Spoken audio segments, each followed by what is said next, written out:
ربنا ظلمنا انفسنا وان لم تغفر لنا وترحمنا لنكونن من الخاسرين ربنا آتنا في الدنيا حسنه وفي الاخره حسنه وقنا عذاب النار. اے اللہ ہمارے گناہوں کو معاف فرما، اے اللہ ہمارے سیئات کو درگزر فرما. اے مولا کریم، ہم گناہ گار ہیں، بہت گناہ کیے ہیں، لیکن تو ہمارے گناہوں کو نہ دیکھ. اے اللہ اپنی رحمت کو دیکھ. اے مولا اپنی رحمت کو دیکھ کر اے مولا ہمارے گناہوں کو معاف کر دے. مولا اگر تو معاف کر دے گا تو تیرے خزانے میں کوئی کمی نہیں ہوگی، لیکن اے مولا ہماری بجلی سمجھ جائے گی، ہماری نیا پار ہو جائے گی. اے اللہ جتنے بیٹھے ہیں کہ کوئی اللہ مغفرت کا پروانہ عطا کر دے. مغفرت کا عشرہ ہے، اور مغفرت کے عشرے میں تو ہمیں مغفرت کا پروانہ عطا فرما دے. مولا کریم، یہ بہت بڑا کام چل رہا ہے. اے مولا اس میں تعاون کرنے والوں کا تو بھرپور مدد فرما، نصرت فرما. اے مولا کریم، یہ کام بڑا عظیم ہے.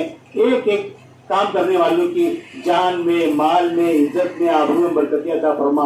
مسلمانوں کی جان، مال، عزت، آبرو کی حفاظت فرما. مدارس کی حفاظت فرما، خانقاہوں کی حفاظت فرما. اے مولا ہمارے شر پسند مدارس کو بھی اس وقت بند دیکھ کر رمضان کے مہینے میں توڑ پھوڑ کر رہے ہیں. ہزاروں کی کتابیں اللہ جلا چکے ہیں، اور یہ ان کا جو ناپاک منصوبہ ہے اس کو خاک میں ملا دے. اے مولا کریم، ہم کو صحیح پر چلنے کی توفیق عطا فرما. اے مولا کریم، مسلمانوں کے ایک ایک بچے کی حفاظت فرما، بوڑھوں کی حفاظت فرما، بچوں کی حفاظت فرما.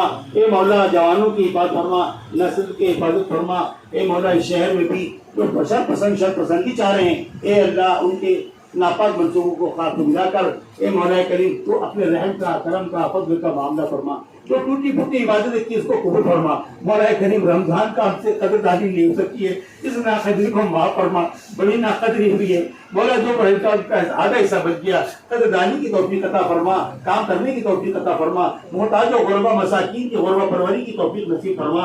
اے مولا اس کام کو قبول فرما، اور جو A+ آیا ہے اے مولا اس کو A+ ہی باقی رکھ. جتنے تعاون کرنے والے ہیں ان کو اے اللہ بہت بہت نواز دے، ان کے کاروبار میں برکت دے، ان کی عمر میں برکت دے، ان کے مال میں برکت دے، ان کی نسلوں میں برکت دے.